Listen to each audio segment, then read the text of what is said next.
Prions ensemble le Seigneur, bénissons le Seigneur. Donnons toute la gloire à notre Dieu ce soir pour ses hauts bienfaits. Merci Seigneur notre Dieu pour ta grâce. Louange, gloire, règne, puissance à toi seul. Merci Seigneur notre Dieu pour tes hauts bienfaits. Toute la gloire est à toi. Et nous croyons que Seigneur tu es le Dieu suprême, le Dieu tout-puissant. À toi seul toute la gloire. Est-ce qu'on peut chanter ce cantique ensemble?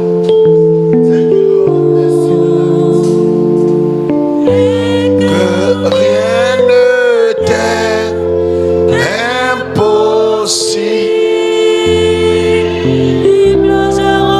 C'est vrai, je reconnais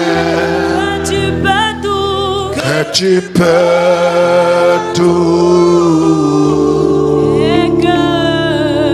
Et que rien ne t'est impossible.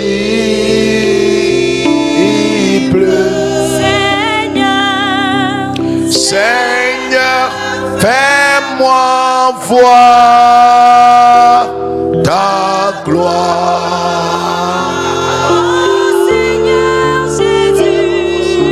Seigneur, fais-moi voir ta gloire.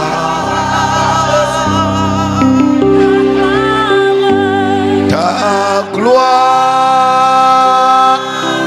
Oh Seigneur.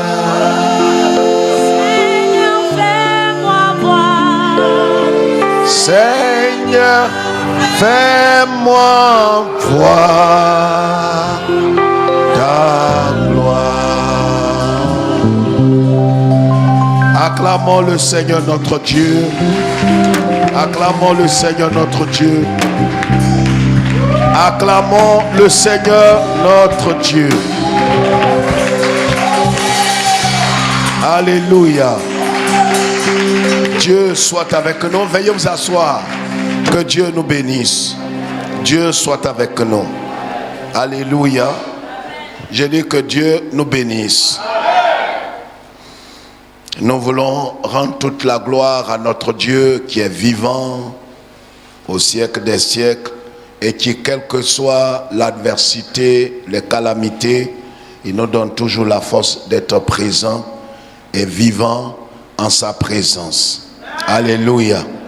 Alléluia. Nous donnons toute la gloire à notre Dieu. Nous prenons nos Bibles. Luc chapitre 1, le verset 34 jusqu'au verset 38. Luc chapitre 1, nous lisons la parole de Dieu. Luc chapitre 1. Luc chapitre 1. Luc chapitre 1.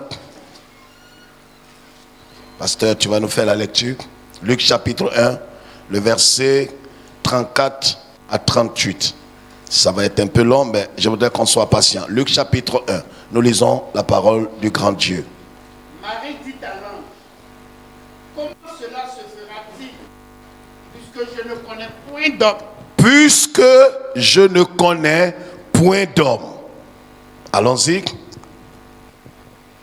L'ange lui répondit, le Saint-Esprit viendra sur toi, et la puissance du Très-Haut te couvrira de son ombre. C'est pourquoi le Saint-Enfant qui naîtra de toi sera appelé Fils de Dieu. Voici, Élisabeth, ta parente, a conçu, elle aussi, un fils en sa vieillesse, et celle qui était appelée stérile est dans son 6e mois. Car rien n'est impossible à Dieu. Alléluia. Je continue. Oui. Marie dit, je suis la servante du Seigneur. Je suis la servante du Seigneur. Je suis la servante du Seigneur. Alléluia. qu'il me soit fait selon ta parole. Et l'ange la quitta. Amen. Dieu bénit sa parole. Veuillez vous asseoir, frères et sœurs. Voici la parole pathétique. Et notre thème ce soir est la suite logique de notre message de dimanche. Et tous ceux qui nous suivent, nous voulons dire à tous nos frères et sœurs qui sont connectés, qui nous suivent partout dans le monde, principalement en Europe. Je vais parler de la France, je vais parler de l'Espagne, je vais parler de l'Italie. Vous tous qui nous suivez, je voudrais vous dire une seule chose, prenez courage, soyez fortifiés, nous sommes tous dans la même barque, le Seigneur est vivant. Le thème de notre message ce soir, c'est « Ne désespérez pas face à l'incertitude ». Ne désespérez pas face à l'incertitude. Bien-aimés frères et sœurs, dans la marche chrétienne, nous arrivons à un certain stade où, humainement parlant, il n'y a plus d'issue, il n'y a plus de voie, il n'y a plus de possibilité. Ce temps-là arrive. Et quand nous arrivons à ce stade, il y a une chose que nous devons faire, c'est de continuer de croire que notre Dieu est vivant et qu'il est le Rédempteur et qu'il est le Tout-Puissant et qu'il est le Seigneur de l'humanité. Vous savez, frères et sœurs, levez la tête s'il vous plaît. Quand quelqu'un, un homme arrive dans la marche chrétienne et qu'il arrive à ce stade précis et qu'il n'a plus la force de croire que Dieu a le dernier mot et que tout ce que le Seigneur fait, il le fait pour un but et que Dieu ne se trompe pas, si vous n'arrivez pas à ce stade, je vais vous rassurer que vous allez faire fausse route et vous n'allez pas achever la course. Il faut nécessairement que vous arrivez à un stade dans la marche où vous avez comme déduction que notre Dieu ne se trompe pas. On peut ne pas comprendre ses voies. On peut ne pas comprendre, analyser. Vous savez que je le dis souvent, que l'analyse même paralyse. Quand vous voulez tout analyser, vous serez paralysé spirituellement. Tous ceux qui ont voulu chercher à comprendre, à analyser les choses. Vous savez, quand un homme comme Moïse était dans le désert et qu'il avait vu le buisson qui était enflammé, mais qui ne se consumait pas, la Bible dit qu'il se détournait pour voir au fait qu'est-ce qui faisait ça. Dieu l'a interpellé pour lui dire, Moïse, fais très attention. Enlève tes chaussures car le lieu sur lequel tu es est un lieu saint.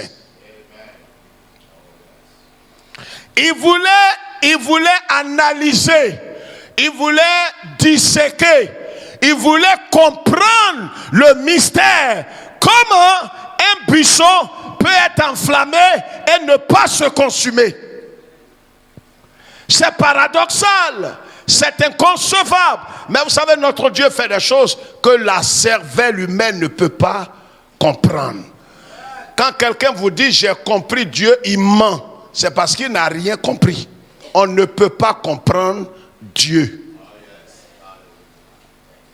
Parce que tout ce qu'il fait dépasse de loin notre entendement, notre capacité, notre réflexion. On ne peut pas discerner, comprendre, analyser et déduire que Dieu, je t'ai compris. Tu ne peux pas le comprendre. Au moment où tu dis je t'ai compris, c'est parce que tu n'as rien compris. C'est pourquoi il dit que nous devons le suivre, pas par la folie, mais par la foi. On ne comprend pas, mais on l'accepte. Et on est d'accord avec lui. Quelqu'un me comprend. La Bible dit qu'une jeune fille du nom de Marie, le prophète Ésaïe, écoutez-moi très bien, Le prophète Ésaïe, 800 ans avant la naissance de Jésus, avait prédit ces choses. Il a dit, je vois une jeune fille, mes frères, je vois une jeune fille. Il parlait à ses contemporains, il disait, je vois une jeune fille, mes frères, je vois une jeune... On dit, parle, tu vois une jeune fille quoi? Il dit, je vois une jeune fille vierge qui porte une grossesse et qui met au monde. On dit, tu es fou. Il y a des choses que Dieu va vous révéler. Votre entourage peut ne pas croire, mais cela ne va pas empêcher la prophétie de s'accomplir. Tu peux dire à quelqu'un ce que Dieu a mis sur ton cœur et la personne peut ne pas accepter, la personne peut ne pas comprendre, la personne peut refuser la pensée et la parole du Seigneur, mais cela n'annule pas l'authenticité et la véracité de la parole. La prophétie, elle a la capacité intérieure. Sa force est en elle. Elle s'accomplit en son temps. La prophétie est comme une sémence. Vous savez, frères et sœurs, quand un homme dans un couple légalement constitué, quand l'homme se marie légalement et qu'il met sa sémence dans les entrailles d'une femme et que cette femme est véritablement productive et qu'elle est fertile, comme on le dit en bon français, alors qu'est-ce qui va se passer? La sémence de l'homme qui est entrée dans les entrailles de la femme, cette sémence va se développer et cette sémence-là deviendra un être humain et cette sémence-là va faire quoi? Qui deviendra un enfant, va ressembler trait pour trait à celui qui a déposé la sémence dans les entrailles de cette femme. Ça veut dire que quand l'homme a fait cela, il n'a pas d'autre geste, d'autre fait, d'autre chose à faire que d'attendre que cette sémence-là se développe et sorte. Quelqu'un comprend ce que je dis? Quand la prophétie est arrivée à son terme, la Bible dit une jeune fille du nom de Marie. Quelqu'un dira, mais pasteur, on dirait que tu es déphasé. Allons-y. On va quelque part.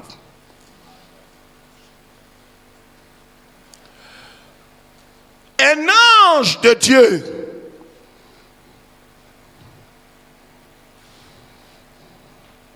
est arrivé chez cette jeune fille et a dit, je vous salue Marie. Quelle salutation particulière. Vous savez, quand vous êtes dans une situation d'incertitude, parce que, regardez ici, cette jeune fille du nom de Marie était fiancée à un certain Joseph. Ils n'avaient pas couché ensemble, comme cela se voit aujourd'hui dans certains milieux. Dès qu'ils sont fiancés, ils couchent ensemble, ils essuient la bouche. Ils couchent ensemble, ils essuient la bouche. Ils attendent. Si on vous demande, on nous demande si on a couché ensemble, on dit non, on n'a rien fait, on attend encore. Mais vous savez, tout ce que vous faites, souvent vous le regretterez.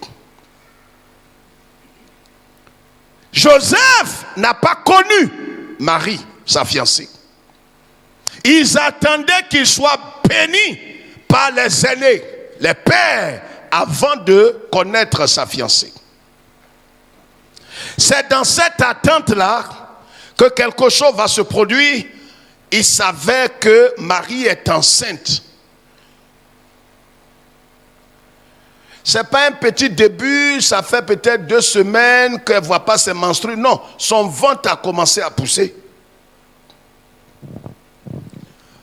Joseph a constaté dans les démarches, dans la voix, dans l'attitude de Marie qu'il y a quelque chose qui ne va pas. Il a dit, tu vois, ça fait un bout de temps qu'on marche ensemble, je ne veux pas te déshonorer. Mais je vais me séparer de toi. Parce que tu n'es pas une bonne femme, tu n'es pas de bonne moralité. Mais comme moi, je ne veux pas te vilipender, je vais te laisser. La Bible dit quand il est allé se coucher, Joseph. Vous savez, frères et sœurs, quand vous vous trouvez sur la voie étroite et que vous avez le témoignage du Saint-Esprit que vous êtes dans la voie du Seigneur, ne cherchez pas à vous défendre. Non, mais ça là, je ne parle pas à tout le monde. Même si vous répondez, je suis en train de parler ici à des hommes et des femmes qui ont reçu un mandat et qui souvent traversent des moments d'accusation et de culpabilité. C'est-à-dire, il y a des gens tapis dans l'homme qui peuvent t'accuser. Tu es la cause de ce malheur. Tu es la cause de telle chose. Tu es la cause de ceci ou cela. Tu peux parler, c'est ta parole contre leur parole. Quelqu'un m'entend ce soir? Ta parole contre leur parole, ça ne peut rien régler. La Bible dit que Marie, elle est rentrée chez elle parce que Joseph avait l'intention de se séparer d'elle. Mais elle n'a pas parlé parce que même si elle a dit à Joseph, je ne connais pas d'homme, je n'ai pas couché avec l'homme. Joseph dit non, c'est pas possible, tu me prends pour un fou. Depuis que le monde est mort, depuis Genèse, depuis Adam et Ève, on couche avec une femme avant qu'elle ne soit enceinte. Tu me dis non, tant. Joseph était un homme pieux, il craignait Dieu, mais il ne savait pas tout. On peut craindre Dieu sans savoir les mystères cachés. Il n'allait pas menacer Marie s'il connaissait véritablement la loi de Dieu. S'il connaissait les prophéties, il connaissait la pensée de l'Éternel, il n'allait pas mal. Il allait dire certainement que les prophètes ont dit ça. Or, la Bible dit qu'il était pieux. Mais malgré sa piété, il ne connaissait pas toute l'Écriture. Marie ne s'est pas justifiée. Marie est rentrée chez elle, mais le Dieu souverain. Je veux parler au Dieu, je veux parler à l'esprit, au cœur de quelqu'un pour dire, si réellement tu es né de Dieu, tu as l'esprit de Dieu. Celui qui est ton avocat, c'est Jésus-Christ. Celui qui te défendra en son temps, c'est Jésus-Christ lui-même. Ils peuvent t'accuser et partir. Les gens m'ont dit, mais si tu n'as pas fait ça, il faut prouver. Mais le problème est que tu ne peux même pas prouver. Ton mari peut t'accuser, ta femme peut t'accuser, les hommes peuvent t'accuser de tout. Mais quand tu regardes, tu ne peux pas prouver le contraire. Ils te diront, mais si toi, tu dis réellement que Dieu est avec toi, va et qu'on voit tel miracle se produire dans ta vie, nous croirons en ton Dieu. Si toi là, tu as un enfant, tu parles, tu nous évangélises, où est ton enfant? C'est pas toi qui t'es marié ici, ça fait 9 ans. Si tu as un enfant, ta femme et toi, vous avez un enfant, quand tu parles là, je veux croire. Tu dis quoi? Ta parole s'arrête. Frère, il y a un temps où vous ferez face, tous ceux qui sont nés de Dieu, qui ont la vie éternelle. Il y a un temps où vous allez arriver devant votre Jourdain. Il y a un temps où vous serez devant la mer Rouge. Vous serez face à l'incertitude. Vous ne saurez que faire. Vous avez entendu parler de lui, du Seigneur. Mais face à cette montagne, vous vous posez la question, Seigneur, que vais-je devenir et qu'est-ce que je vais faire? Marie allait se coucher. Le Dieu des cieux a envoyé un ange pour parler à Joseph. Et regarde, quand tu fais confiance à Dieu, face à l'accusation et à l'incertitude, quand tu ne sais plus que faire, Dieu lui-même rentre en scène. Je prie que le Dieu des cieux rentre en scène dans ton histoire. On peut dire des choses à ton sujet, tu n'as aucune parole pour justifier cela. Tu ne peux pas te dédouaner. Les gens disent, tu vois, on parle, tu coules des larmes. Ce n'est pas l'âme là, il faut justifier. On ne t'a pas dit de pleurer, parle. Il n'y a pas là quelqu'un ce soir là. Tu ne pourras pas parler parce que quand tu regardes, tu n'as rien à dire. Parce que ce que tu vas dire, ils ne te croiront même pas. Marie a dit à Joseph, je n'ai pas cherché garçon, je n'ai pas commis infidélité. Dis, mais tu n'as pas commis ton ventre qui est devant toi. Donc c'est moi alors. J'étais encentré en esprit alors. 1, 2, 3 églises. 1, 2, 3 églises. Regarde. Tu dis quoi? Ils te diront, ils vont te défier pour dire, mais où est ton Dieu? Dans cette histoire-là, ton Dieu dit quoi?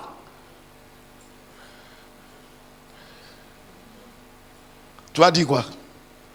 La situation est implacable devant toi. Tu ne peux rien faire.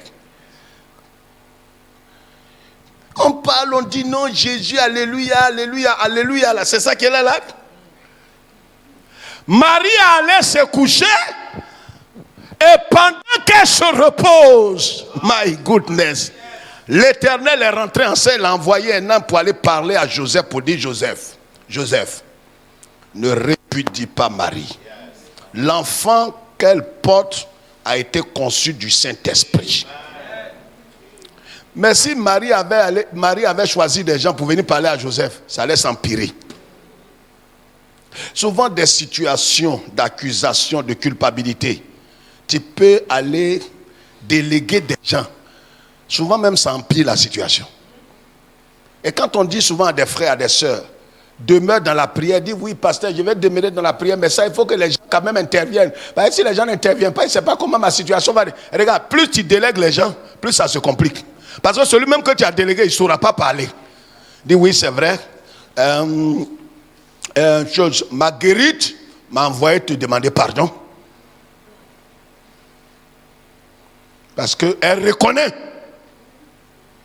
qu'elle a mal agi. Oh, tu n'as pas dit ça. Il dit, mais tu as envoyé Alphonse. Alphonse dit que tu reconnais. Dis moi, j'ai jamais dit ça. Mais Alphonse est ton oncle. Si Alphonse a dit ça, reconnais maintenant. Donc, tout se mélange. L'ange est allé parler à Joseph. Quand Joseph s'est levé, il a compris. Amen. J'ai dit, celui qui te défendra, ce sera l'Éternel. L'ange lui répondit, le Saint Marie dit à l'ange, comment cela se fera-t-il, puisque je ne connais point d'homme? Voici l'incertitude. Voici l'impossibilité. Frère, l'humanité tout entière est troublée. Le pays le plus puissant est troublé. Le deuxième, troublé. Le pays de l'aigle est troublé. L'humanité est troublée. Or, le Shiloh a prédit ces choses. Le Mashiach a prédit ces choses. La Bible dit que tout genou fléchira et toute langue. Comment est-ce qu'un grand président du plus grand pays puisse dire pour la première fois dans l'histoire d'un pays, les évangéliques, levez-vous et priez.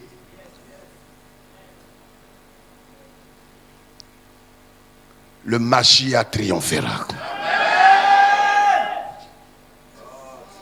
On peut ne pas l'aimer, mais sa parole triomphera. Jésus dit, toute langue confessera qu'il est Seigneur à la gloire de Dieu le Père. Tout genou fléchira devant Jésus de Nazareth. C'est pourquoi ne crains pas, ne désespère pas face à l'incertitude. Ne sois pas troublé, ne sois pas sans repère. L'ange, Marie a dit à l'ange ici, Marie a dit à l'ange, qu'est-ce qu'il a dit? Elle a dit, comment cela se fera-t-il? Surtout que je ne connais point d'homme, surtout que je n'ai aucun réseau, surtout que je n'ai aucune connaissance. Comment mon problème va se régler? Comment cette situation va être décantée? Je n'ai aucune personne sous la main, je ne connais aucun ministre, je ne connais personne, je ne suis dans aucun réseau, je ne suis pas dans leur club, dans leur parti. Comment? L'ange dit, mais tu n'as pas besoin d'appartenir à leur club.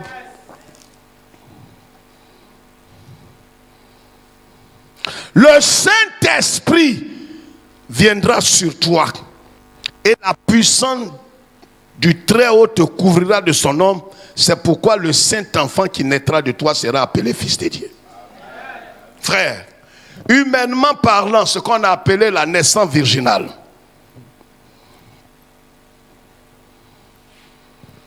est une situation humainement parlant impossible. Depuis que le monde est monde, aucune femme ne peut accoucher sans avoir eu un rapport au préalable avec un homme. C'est pourquoi Marie avait raison de dire, comment cela sera-t-il possible? Mais vous savez, regardez, ce qui est humainement impossible se résout avec le Très-Haut. Tu ne m'as pas compris. Ce qui est humainement impossible ne peut pas se résoudre de lui-même. C'est pourquoi l'ange a dit, ce qui est impossible, on le sait. Sur la terre ici, on le sait. Mais l'ombre du Très-Haut te couvrira. Comme tu seras en connexion avec le Très-Haut, comme tu rentreras en connexion avec le Très-Haut, comme tu rentreras en contact avec le Très-Haut avec toi va déclencher la naissance. Le miracle ne viendra pas de toi. Le miracle ne peut pas sortir de tes calculs. Le miracle ne peut pas sortir. Et le surnaturel ne peut pas sortir de ton petit calcul. Le miracle sortira de ta connexion avec Dieu. Amen. C'est pourquoi, vous voyez, humainement parlant, c'est impossible qu'une fille vierge puisse enfanter. C'est inconcevable. C'est incertain. Un peu plus loin, l'ange va révéler quelque chose. Les deux cas d'impossibilité sur terre. Une jeune fille vierge qui met au monde un enfant, et puis une maman vieille qui met aussi au monde un enfant. C'est les deux extrémités. Je ne sais pas dans quel cas tu te trouves. Le premier cas, ce qu'on appelle le réseau de Marie, c'est des gens qui n'ont aucun contact avec quelqu'un. C'est-à-dire que tu ne connais personne dans le ministère, personne dans le gouvernement, personne dans ton entourage, personne pour décanter cette affaire. Ça, c'est le premier groupe. Vous, ce qui va se passer, c'est la révélation est la même. L'homme va te couvrir. Et l'homme qui te couvrira, ce n'est pas l'homme de ton tonton. Ce n'est pas l'homme de ton papa. Ce n'est pas l'homme de ta tante. C'est l'homme du Très-Haut. Oh. J'ai dit, oh, laisse ton voisin dire. J'ai dit, dis Amen. Les gens disent, mais nous là, on rentre dans les réseaux. Tu connais personne. Mais c'est que tu vas rester comme ça. Hein? Bah, il faut qu'on te branche. Dans le ministère ici, là, nous quand on est rentré là, en 61, si tu ne connais pas celui qu'on doit connaître, tu connais quelqu'un, tu connais tonton, tu resteras là. Hein? Dis, mais moi je ne connais personne. Et même quand on dit connaître là, il faut que tonton aussi te connaisse. Connaissant du bureau. One midi et deux, il veut te connaître. Dis, je refuse. Les femmes qui ne parlent pas là, j'espère que vous n'êtes pas dans l'abomination. Dis, je refuse. Ta bouche est fermée, j'espère que tu ne fais pas de conneries au bureau. Tu payes ton avancement et tes fesses. Abomination. Que Dieu juge celui qui fait ça. Il dit, il y a quelqu'un qui te connaît déjà. La Bible dit, il te connaît, il t'appelle par ton nom. L'ange a appelé Marie par son nom. Regarde, là où tu es, tu connais personne, mais quelqu'un te connaît. Regarde comment il répond. Amen. Pasteur, qui me connaît? C'est le Très-Haut. Vous savez, il n'y a rien de tel, ça c'est pas révélation. Vous êtes en train de marcher comme ça, on dit c'est le jour de l'indépendance. Vous êtes là comme ça, attroupé. Et puis le président regarde, près de 2000 personnes, et puis il t'appelle par ton nom. Ça fait chaud au cœur. Hein? Il te regarde comme ça, il dit, ça va, il dit. Les gens te demandent, il te connaît? Il dit, c'est pas aujourd'hui, c'est mon ami d'enfance. Tu vas grossir les faits maintenant. Ça, je le connais, c'est pas aujourd'hui. Hein? Oh, tu ne le connais pas. Peut-être même après, il dit, bon, oui, ok. Oui, mais tu ressembles, c'est ton père qui est, Lambert Lenoir. Il dit, non, dit, oh. Oh, Lambert Lenoir avait une fille qui s'appelait Edith. Ah, c'est pas toi. Frère, l'ange a dit à Marie, je vous salue Marie. Regarde une jeune fille vieille qui n'est pas mariée, qui n'a pas enfant, qui va te saluer dans le village. On salue ceux qui ont une adresse. Regarde, pendant que les gens croient que tu n'as pas d'adresse, le ciel reconnaît que tu as une adresse. Oh. Les gens passent, ils ne te saluent pas. Ils ne te calculent pas. Regarde, tu es assis, on dirait un misérable.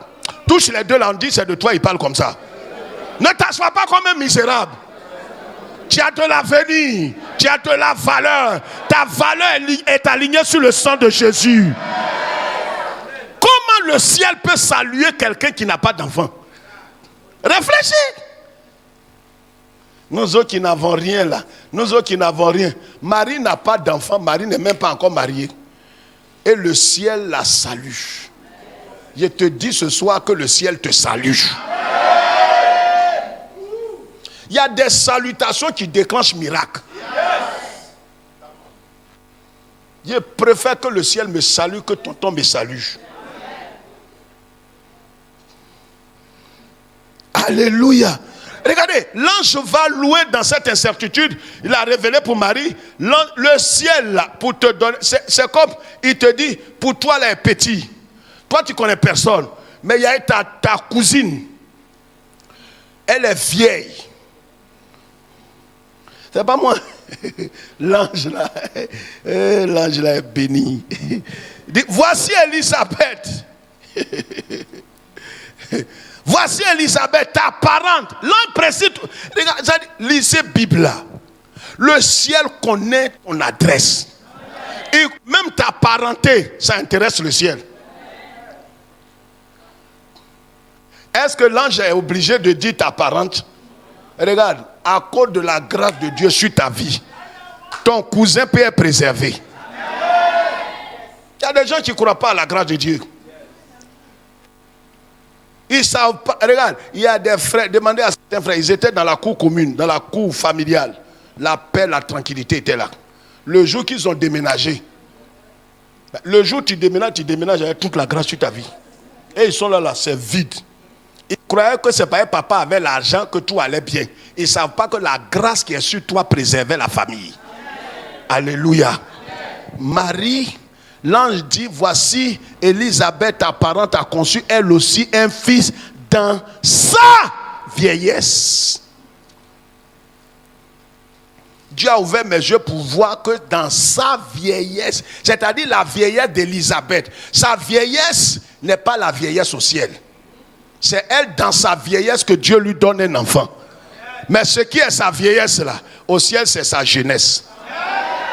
Ce que toi tu considères dépassé, que c'est terminé, il n'y a plus d'espoir. Seigneur, qu'est-ce que je vais devenir? Le ciel voit que tu n'as rien compris. C'est pas que tu vois elle les yeux charnels.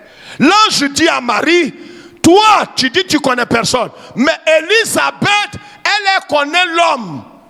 Mais le problème est qu'il y a des connexions qui n'ont pas de valeur. Donc c'est comme si tu connais personne. Ton tonton il ne travaille pas. Ça fait 27 ans.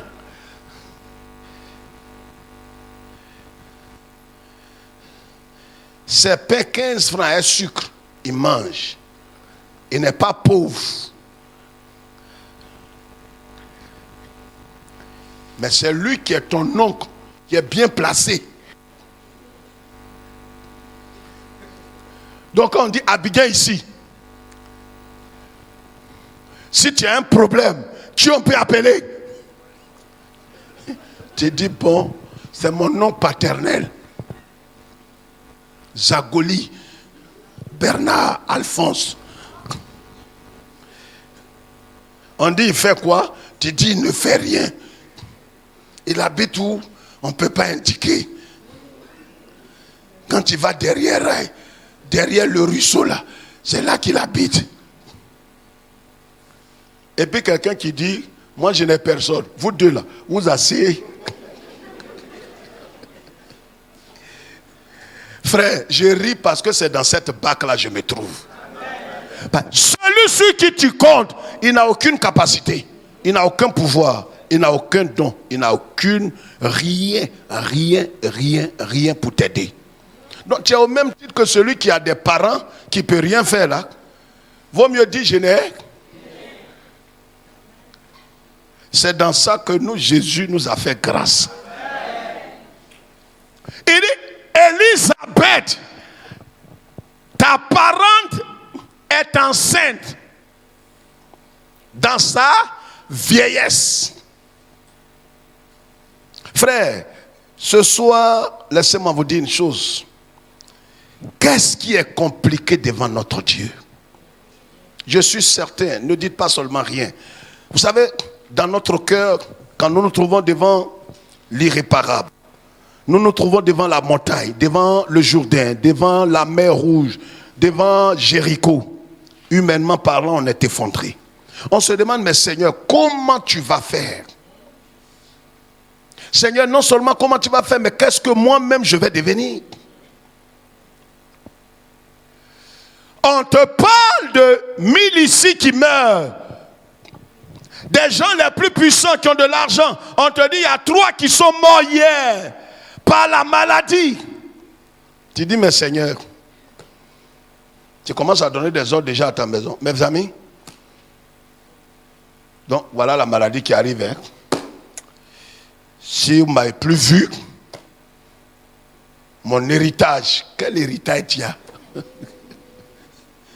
Ces dettes, tu vas laisser sur les gens. Quand tu dis ça, même tes enfants et tes parents disent pardon. Retire ça de ta bouche. Et mais ils savent que c'est souffrant, tu vas laisser. Je t'annonce que tu ne mourras pas. Je ne sais pas si tu es éveillé. J'ai dit, conformément à la parole de Dieu, Dieu sait ce qu'il est en train de faire. Le malheur atteint très souvent le juste. Mais l'Éternel, dans sa grâce, le délivre toujours. C'est pourquoi s'il y a des choses que nous ne comprenons pas, la Bible dit, des choses qu'il veut révéler à ses enfants, il les révèle. Mais les mystères, c'est pour l'Éternel. Il y a des choses que nous n'allons pas comprendre. Mais ce que nous ne comprenons pas là, pas parce qu'il a tort qu'on ne comprend pas, pas parce qu'il a tort qu'il ne veut pas nous répondre, mais il est souverain. Un souverain, tu peux lui poser des questions et puis il ne te répond pas.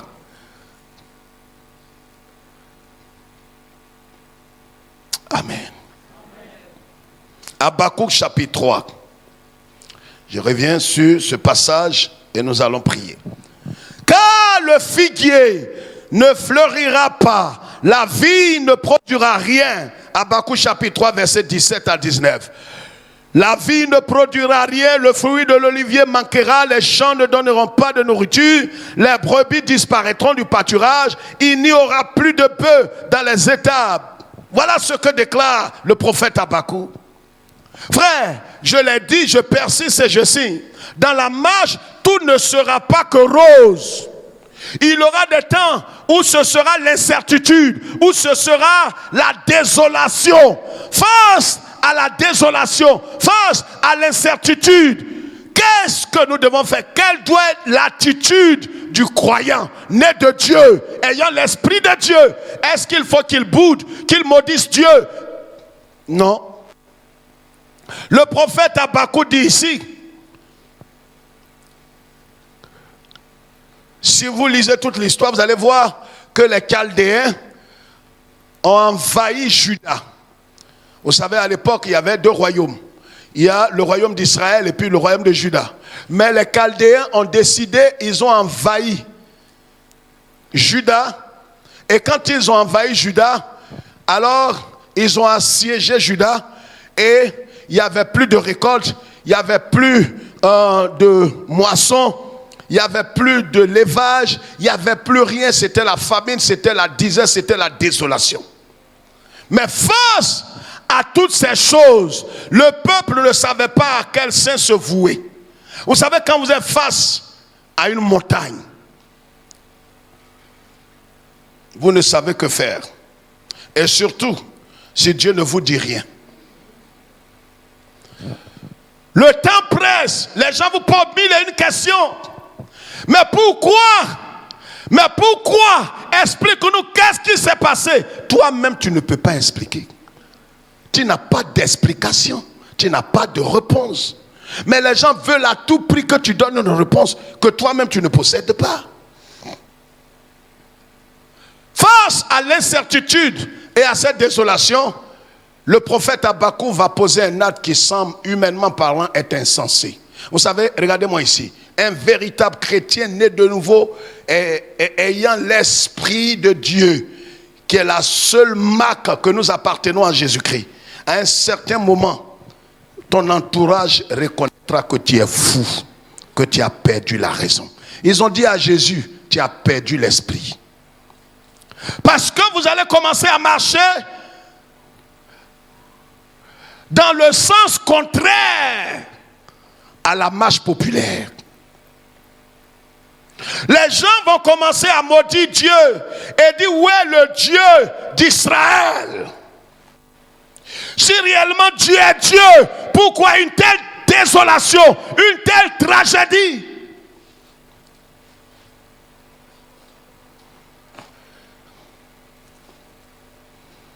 Habakkuk, qu'est-ce qu'il fait? Il dit tout simplement une chose qui va choquer tout Juda.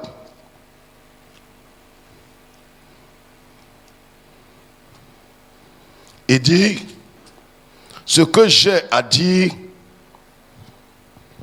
je veux me réjouir en l'Éternel. Frère, c'est bon de dire Amen ce soir quand tu es assis et que le ventilateur te souffle. Tu peux, sans tellement réfléchir, dire Amen. Et tu regardes à gauche, à droite. Et tu fais ta tête Amen. C'est facile. Je vous le dis devant Dieu. C'était une désolation. Il n'y avait plus rien à manger. Il n'y avait plus rien à moissonner. C'était la disette. C'était la famine. C'était la désolation extrême.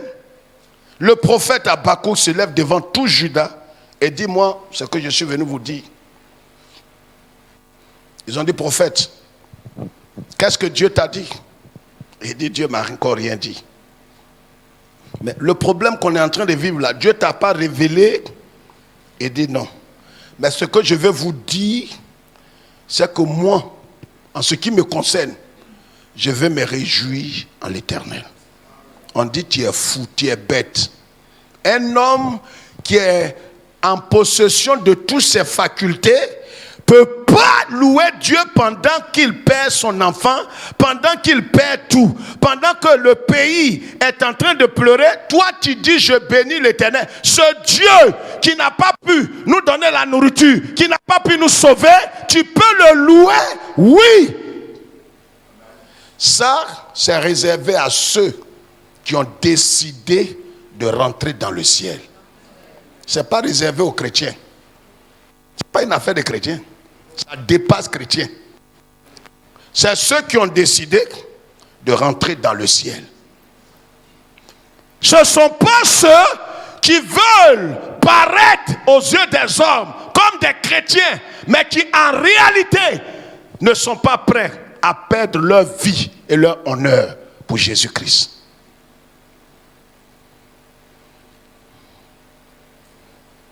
Quand vous êtes prêt à tout perdre et à dire Seigneur. Et Jésus dit, si vous voulez me suivre, il y a des choses que je vais faire dans votre vie. Si vous ne m'aimez pas plus que votre femme, votre mari, votre père, vos enfants, vous n'êtes pas digne de moi. Ça veut dire que quel que soit ce qui arrivera, tu es prêt à dire Seigneur. Un monsieur est venu le trouver sur le chemin. Il dit, maître, vous allez comme ça. Il dit, je vais comme ça. Je monte à Jérusalem. Il dit, mais maître, donc on va ensemble.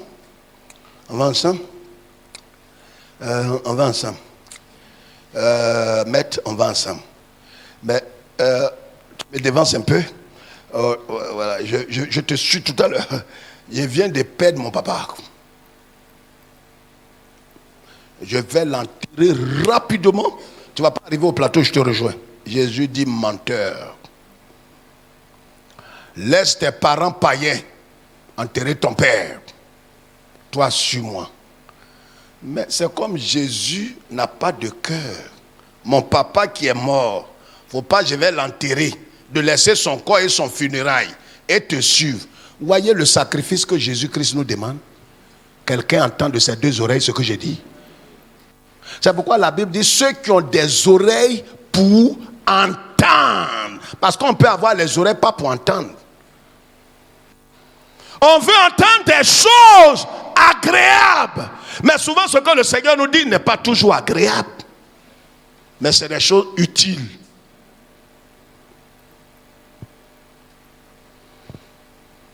On a entendu des choses pas agréables ces temps-ci. C'est 24 heures. On ne mangera plus d'agoutis, de biche, de viande de brousse. C'est mensonge des blancs. C'est ta mort là qui fait ça. Va manger. Donc ce qui est dans mon congélateur, de jeter quoi. J'ai jeté ça. Vous avez menti, j'ai sanctifié ça. Va manger. Tu sanctifies, tu désanctifies, mange. Nous obéissons à ce que l'autorité a dit parce que Dieu qui a institué les autorités. Désobéir à l'autorité, tant qu'il dira ce qui est conforme à la parole de Dieu, nous devons nous soumettre. Vous voyez, ce n'est pas des choses agréables à entendre, mais c'est pareil pour la parole de Dieu.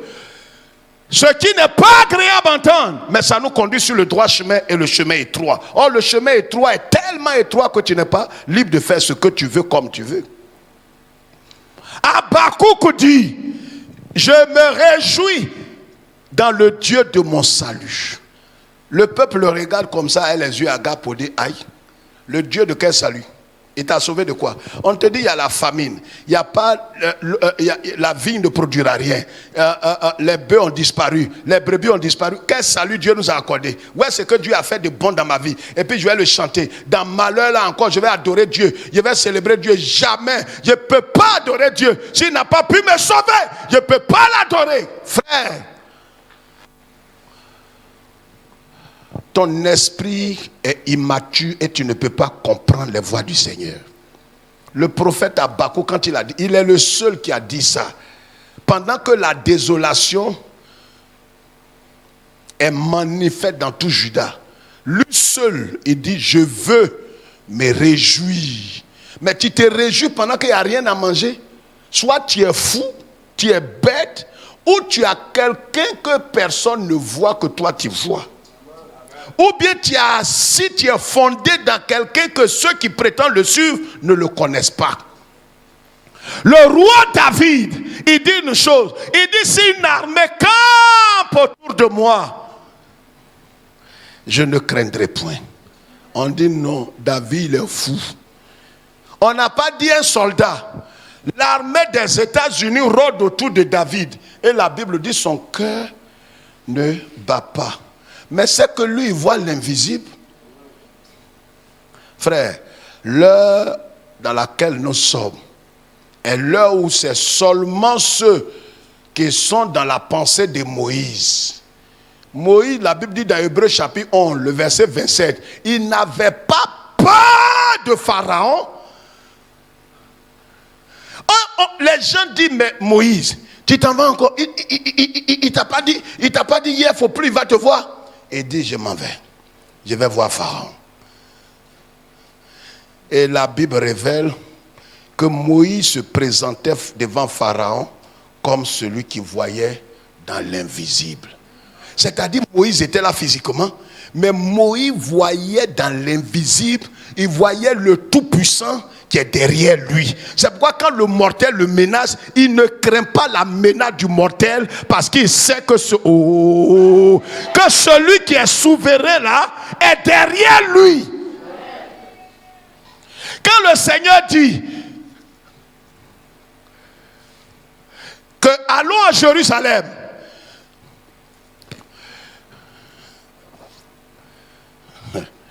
attendez, je vais vous révéler petit quelque chose. Et puis nous allons prier. Et avec la grâce de Dieu, je vais revenir là-dessus.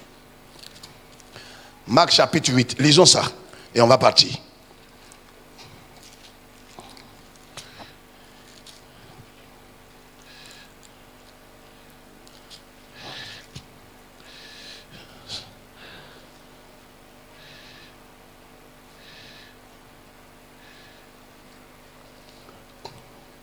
Oh oh.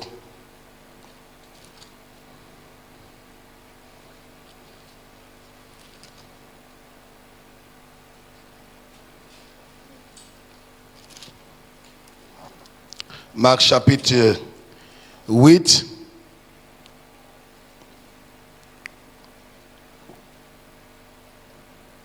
Le verset 32. Il leur dit ces choses ouvertement. Et Pierre, l'ayant pris à part, se mit à le reprendre. Quelle audace! Frères et sœurs, ce mystère-là se produit encore aujourd'hui. Il nous arrive souvent, nous mortels limités, des gens que Jésus a rachetés par son propre sang. On est prêt à prendre le Seigneur. Lève la tête, monsieur, quand je dis ces choses. À prendre Jésus de côté pour dire, mais tu vois, tu ne maîtrises pas les réalités actuelles du pays. Moi, à 33 ans, et moi, j'ai 49.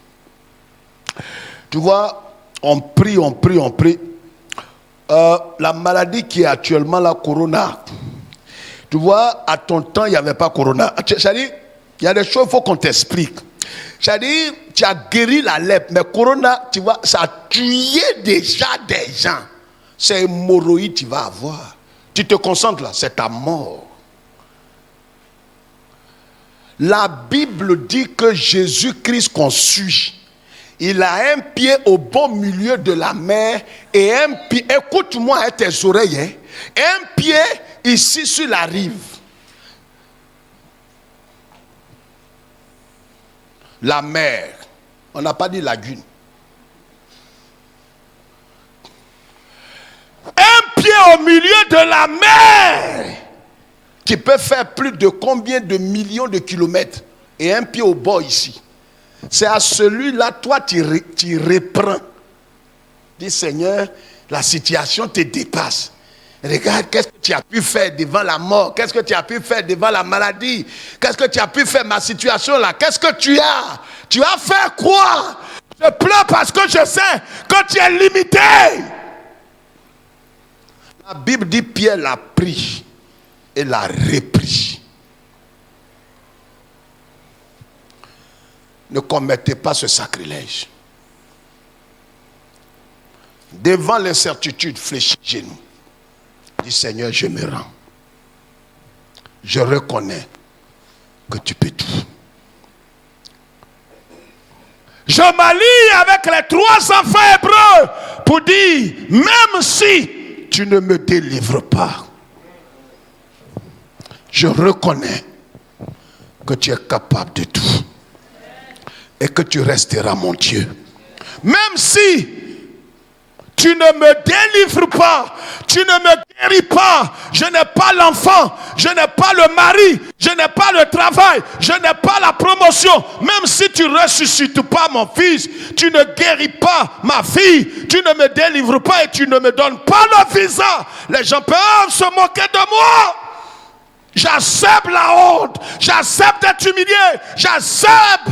Seigneur, pourvu que ton nom soit élevé. Si cela peut t'élever, Seigneur, je suis prêt à accepter l'humiliation.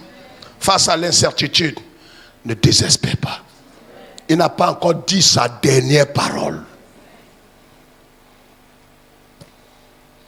Je reconnais que tu peux tout et que rien ne t'est impossible. On se lève.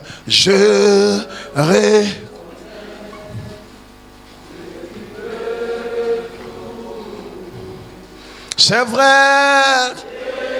C'est de tout ton cœur tu chantes.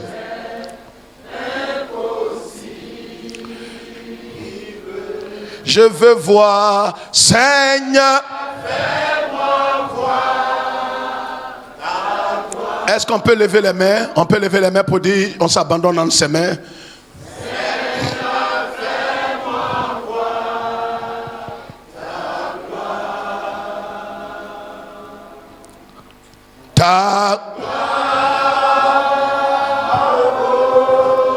Seigneur, c'est vrai. Oh, Seigneur, fais-moi voir ta gloire.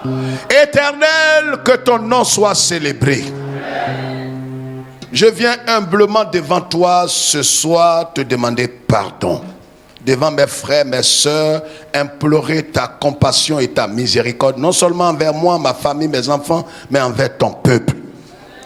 Et il nous est arrivé par moments sur cette marche étroite, ce chemin étroit, où, Seigneur, nous n'avons pas compris tes voies. Face à l'incertitude, face au blocage, face à la désolation, face à ce que nous n'avons pas compris et maîtrisé, nous avons douté de toi. Nous nous sommes posés mille et une questions, nous avons accusé les uns et les autres. Nous avons dit que notre Dieu est incapable. Nous te demandons pardon ce soir. Si tu as donné un enfant à Marie